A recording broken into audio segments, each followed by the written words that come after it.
पदार्थ की मुख्य 3 अवस्थाएं होती है, सॉलिड, लिक्विड और गैस। लेकिन इस वीडियो में मैं आपको पदार्थ की एक और अवस्था दिखाता हूँ, पदार्थ की चौथी अवस्था। और इसे देख के बताओ क्या माने इसको। ये जो लौ जल रही है, क्या वो ठोस है, क्या वो तरल है, या वो गैस है? ये जो आग निकल रही है, क्या लगता है दोस्तों, इसे हम क्या माने? तो दोस्तों, ना तो ये सॉलिड है, ना ही लिक्विड और ना ही गैस।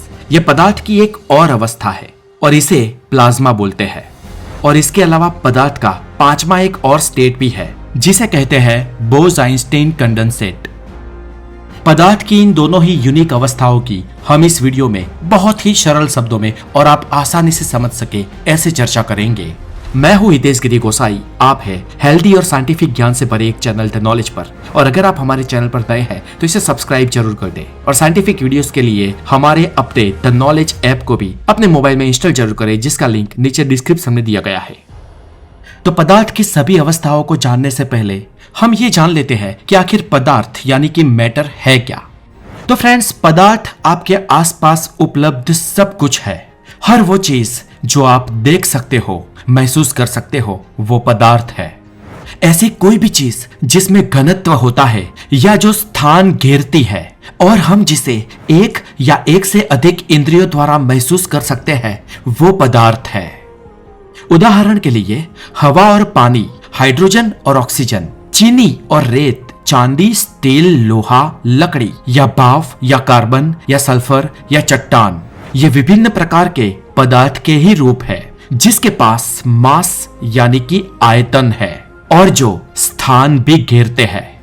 सदियों तक दुनिया ये मानती थी कि पदार्थ के सिर्फ 3 ही प्रकार है, ठोस, तरल और गैस, यानी कि सॉलिड, लिक्विड और गैस।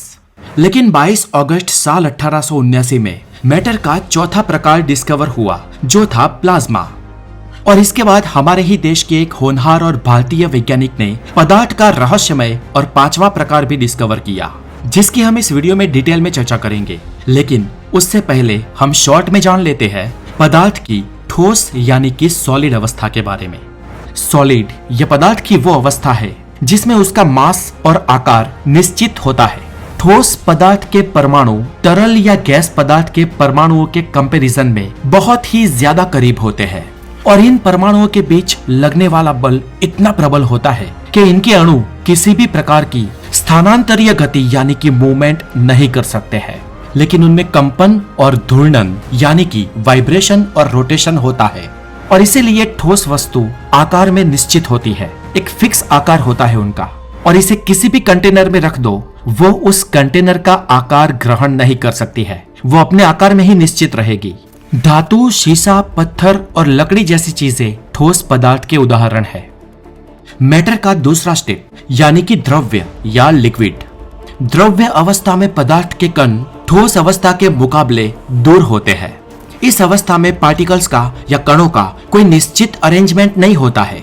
फिर भी ये कण इतने तो समीप होते ही है कि इनका आयतन यानी कि वॉल्यूम निश्चित होता है। पदार्थ की द्रव्य अवस्था में उसका आंतरिक बल उतना तो होता ही है कि वो कणों को एक निश्चित सीमा में बांध के रखे, और ये कण इसी सीमाओं के अंदर स्थानांतरित या गति करते हैं। मतलब कि इसका आकार निश्चित नहीं होता है और इसीलिए किसी भी द्रव्य को यानी कि लिक्विड को जिस भी कंटेनर में रखा जाए वह उसका आकार ले लेगा। यानी कि अगर आप किसी लिक्विड को गोल डिब्बे में रखते हैं तो वो गोल आकार में परिवर्तित हो जाएगा, और एक स्क्वायर डिब्बे में रखते हैं तो वो उस डिब्बे के अनुसार वहां पर स्थगित हो जाएगा। तरल पदार्थ के परमाणु एक इंटरमॉलिक्यूलर बॉन्ड बना के जुड़े हुए होते हैं। पानी, तेल, पेट्रोलियम, दूध, ये सभी द्रव्य पदार्थ के उदाहरण है। हम पृथ्वी पर तो आमतौर पर बहुत सारी जगहों पर द्रव्य पदार्थ देखते हैं। पृथ्वी पर लिक्विड होना सामान्य बात है, लेकिन ब्रह्मांड में लिक्विड यानी कि तरल पदार्थ बहुत ही रेयर है। और इसका कारण ये है कि तरल पदार्थ केवल एक निश्चित तापमान और दबाव की सीमा में ही मौजूद होता है जो पृथ्वी पर अवेलेबल है। अब इसके बाद पदार्थ के तीसरे नंबर का स्टेट आता है गैस। अब दोस्तों, गैस के कण ऐसे होते हैं जिसका ना तो कोई आकार होता है और ना ही कोई निर्धारित मात्रा होती है। गैस के कण एक दूसरे से व्यापक रूप से दूर होते हैं और यह पदार्थ की सबसे सरल अवस्था है। गैस के घटक कणों के बीच आकर्षण बल खास कार्य नहीं करता है जिससे यह स्वतंत्र रूप से गति कर सकते हैं। गैस के कणों में किसी भी खाली स्थान को भरने की प्रवृत्ति होती है और इनका आकार या आयतन निश्चित नहीं होता है। तरल और ठोस पदार्थों की तुलना में गैस में कम चिपचिपापन और कम घनत्व होता है। स्टीम, हीलियम, वाटर वेपर और नेचुरल गैस जैसी चीजें गैस के उदाहरण है। दोस्तों, हमने आगे पदार्थ के मुख्य 3 प्रकारों के बारे में समझा जो सॉलिड, लिक्विड और गैस के फॉर्म में होते हैं। लेकिन बात यहाँ पर खत्म नहीं होती है।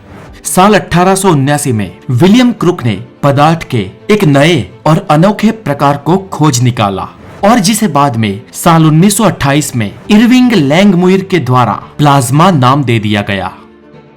चलिए दोस्तों, अब बात करते हैं हमारे वीडियो के मेन टॉपिक और पदार्थ की चौथी स्टेट यानी कि प्लाज्मा अवस्था के बारे में। दोस्तों, ब्रह्मांड का कोई भी पदार्थ अलग अलग कणों से मिलकर बना होता है जिसे हम एटम कहते हैं और ये एटम भी कुछ सब एटॉमिक पार्टिकल से मिलकर बना होता है और ये सब एटॉमिक पार्टिकल है जैसे कि इलेक्ट्रॉन, प्रोटॉन और न्यूट्रॉन। अब इस एटम में जो सब एटॉमिक पार्टिकल होते हैं जिसमें धन आवेशिक नाभिक होता है और ऋण आवेशिक इलेक्ट्रॉन। अब ये जो नाभिक होता है जिसे न्यूक्लियस भी कहते हैं, उसके सेंटर में प्रोटॉन्स और न्यूट्रॉन्स एक गुच्छे की तरह जुड़े हुए होते हैं और इस प्रोटॉन और न्यूट्रॉन्स के चारों ओर यानी कि सेंटर या नाभिक के चारों ओर इलेक्ट्रॉन्स चक्कर लगाते हैं। अब दोस्तों, ये इलेक्ट्रॉन नाभिक के सेंटर का चक्कर इसलिए लगा पाता है क्योंकि नाभिक में से उसे नाभिक द्वारा लगाए जाने वाले विद्युत आकर्षण बल से एक केंद्र बल मिलता है और ऐसा इसलिए क्योंकि नाभिक के सेंटर में प्लस चार्ज होता है और इलेक्ट्रॉन्स में नेगेटिव चार्ज होता है और अपोजिट चार्ज में क्या होता है, अट्रैक्शन होता है और यही आकर्षण बल नाभिक के आसपास इलेक्ट्रॉन्स को चक्कर लगवाता है। आई होप यहाँ तक सब कुछ क्लियर हो गया होगा आपको। अब दोस्तों, मान लो कि किसी भी एटम को या उसके अंदर के सब एटॉमिक पार्टिकल को अगर प्रचंड मात्रा में गर्म किया जाए और उसे इस हद तक गर्मी दी जाए कि उसके सेंटर के आसपास रोटेट करने वाले इलेक्ट्रॉन्स ही सेंटर से यानी कि न्यूक्लियस से अलग हो जाए, यानी कि इतनी गर्मी कि इलेक्ट्रॉन्स न्यूक्लियस को छोड़ के ही चले जाए। जब ये स्टेट आ जाए तो उसे प्लाज्मा अवस्था बोलते हैं।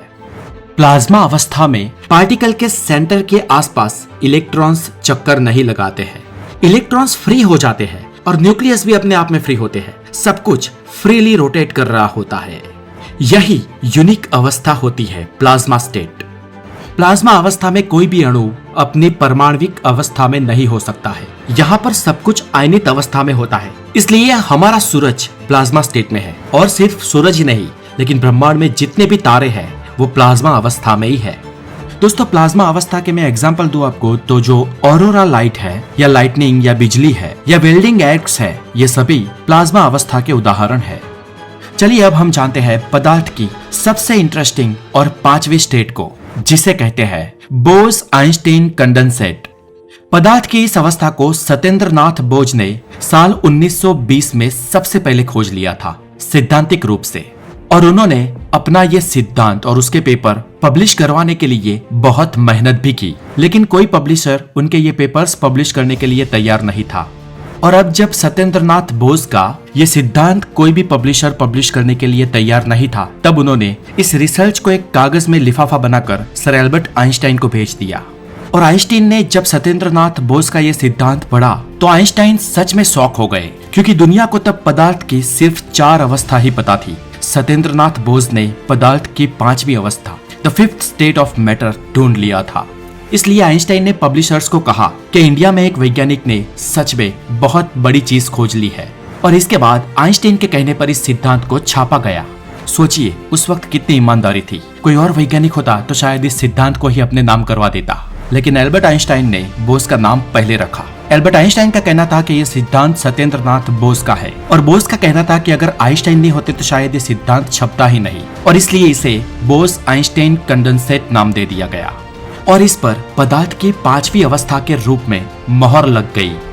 अब बोस-आइंस्टाइन कंडेंसेट को शॉर्ट में BEC भी कहा जाता है, जिसमें B और C यानी कि बोस और आइंस्टाइन, लेकिन ये जो C है जो कंडेंसेट कहा जाता है उसका मतलब क्या होता है? तो दोस्तों ये कंडेंसेट जो है उसे आप कंपेयर कर सकते हो कंडेंसेशन से। कंडेंसेशन मतलब तो आपको पता ही है, जैसे वाटर के वेपर्स होते हैं फिर ऊपर जाके क्लाउड बनता है और वो क्लाउड बारिश के रूप में नीचे आता है। इस पूरे प्रोसेस को कंडेंसेशन बोलते हैं और इस कंडेंसेशन से ही ये नाम आया है कंडेंसेट। चलिए अब जानते हैं पदार्थ की ये 5वीं अवस्था होती कैसी है या निर्माण कैसे होती है। तो दोस्तों जैसे आपने आगे जाना, कोई भी पदार्थ में जब उसके मॉलिक्यूल्स बहुत ही ठोस, जब एक दूसरे से बहुत ही लिप्त होते हैं, तब वो ठोस पदार्थ कहलाता है, यानी कि सॉलिड मैटर। जब उसे थोड़ा गर्म किया जाए या किसी एक पर्टिकुलर टेम्परेचर में जब उसके मॉलिक्यूल्स एक दूसरे से अलग हो जाते हैं या थोड़े दूर हो जाते हैं, तब वो पदार्थ लिक्विड स्टेट पकड़ लेता है। और जब उसे और ज्यादा गर्म किया जाए तब उसके मॉलिक्यूल्स बहुत ही अलग हो जाते हैं और फ्री तरीके से हवा में भी विचलन करने लगते हैं, और वो हो जाती है किसी मैटर की गैस स्टेट, यानी कि पदार्थ की गैस अवस्था। लेकिन जब पदार्थ को इससे भी ज्यादा हाई टेम्परेचर पर गर्म किया जाए और इतनी गर्मी दी जाए कि पदार्थ के मॉलिक्यूल्स में से इलेक्ट्रॉन ही अलग हो जाए, तब वो बन जाती है पदार्थ की और एक और चौथी अवस्था, जिसे प्लाज्मा अवस्था कहते हैं।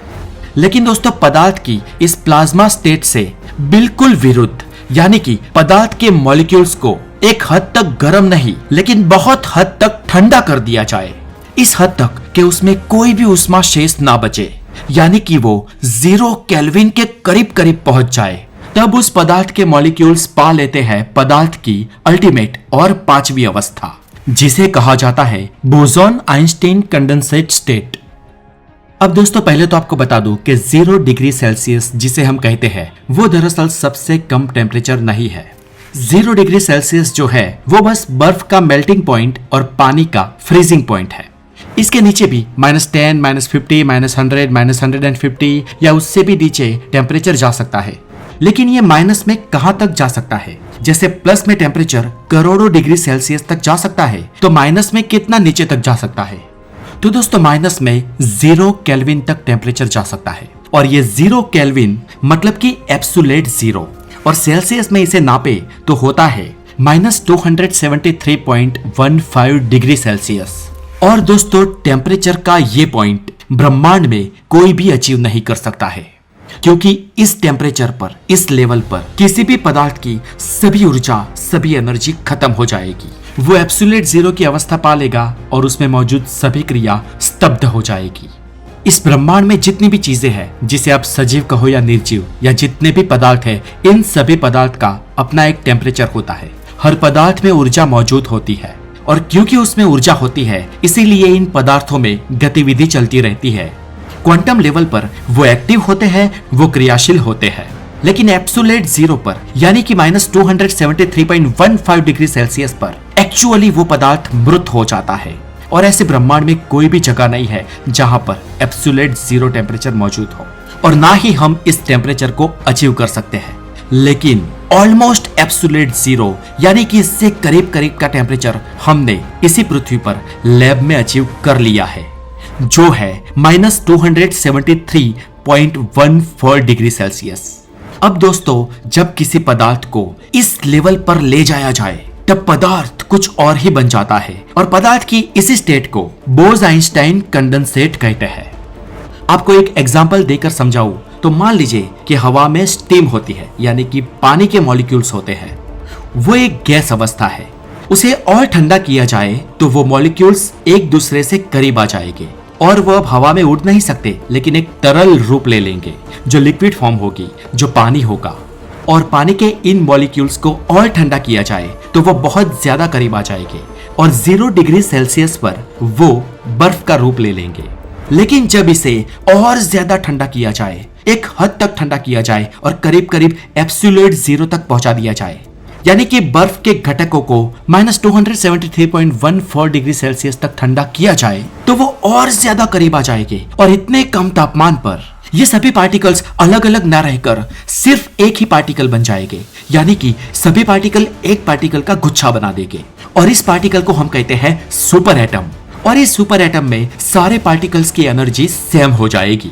और जब ये पार्टिकल्स ऐसा बिहेव करना शुरू कर दे कि सारे पार्टिकल अलग अलग ना रहकर सिर्फ एक ही पार्टिकल में परिवर्तित हो जाए, पार्टिकल्स जब ये बिहेवियर करे तो वही स्टेज कहलाता है बोस-आइंस्टाइन कंडेंसेट, और यही होती है पदार्थ की पांचवी अवस्था। तो दोस्तों आप समझे, जब नॉर्मल पदार्थ को कुछ हद तक गर्म कर दिया जाए तो वो गैस बन जाएगा, गैस से ज्यादा और एक हद तक गर्म कर दिया जाए तो वो प्लाज्मा बन जाएगा। अगर हम रिवर्स आए तो वही गैस को ठंडा कर दिया जाए तो लिक्विड हो जाएगा, लिक्विड से भी ठंडा तो वो ठोस हो जाएगा, और ठोस को भी एक हद तक करीब करीब एब्सोल्यूट जीरो तक ठंडा कर दिया जाए तो वो हो जाएगी पदार्थ की पांचवी अवस्था, यानी कि बोस-आइंस्टाइन कंडेंसेट।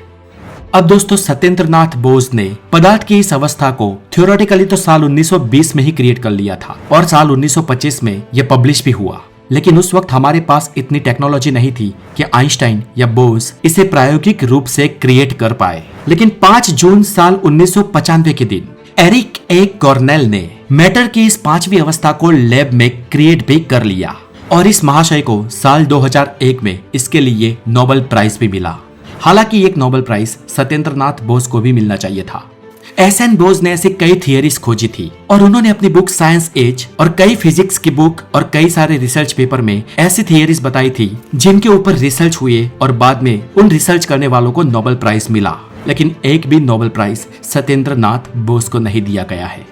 हालांकि आज की दुनिया में दोस्तों नोबेल प्राइज में कई सारे गफले भी होते हैं। नोबेल प्राइज में होने वाले गफलों के ऊपर मैंने पहले भी एक वीडियो बनाई है जिसका लिंक नीचे डिस्क्रिप्शन में दिया गया है, तो उस वीडियो को जरूर आप जाके देखना। और दोस्तों, इस वीडियो के एंड में आपको बता दूं कि मैटर के ये जो 5 स्टेट मैंने आपको बताए वो तो मुख्य स्टेट्स है, लेकिन माना जाता है कि मैटर्स के इन 5 मुख्य स्टेट्स के अलावा भी 22 से भी ज्यादा स्टेट्स है, जिसमें सॉलिड, लिक्विड, गैस और प्लाज्मा फंडामेंटल स्टेट है और Bose Einstein condensate, super fluid, fermionic condensate, Rydberg molecules, quantum Hall state, photonic matter और ड्रॉपलेट्स जैसे लो टेम्परेचर स्टेट्स भी होते हैं। So friends, that's it for today. और अगर आप नोबेल के गफलों के बारे में जानना चाहते हैं तो डिस्क्रिप्शन में दी गई लिंक पे जाके हमारे नोबेल पर बनाया भी वीडियो देखें और ऐसे ही साइंटिफिक और हट के नॉलेज के लिए द नॉलेज को जरूर सब्सक्राइब करें, अपने फ्रेंड्स में शेयर करें, हो सके इतने लाइक करें, कमेंट्स करें और द नॉलेज के ऐप को भी इंस्टॉल करें और स्टे ट्यून्ड विद नॉलेज। अपना बहुत सारा ध्यान रखें। Have a wonderful day, take care.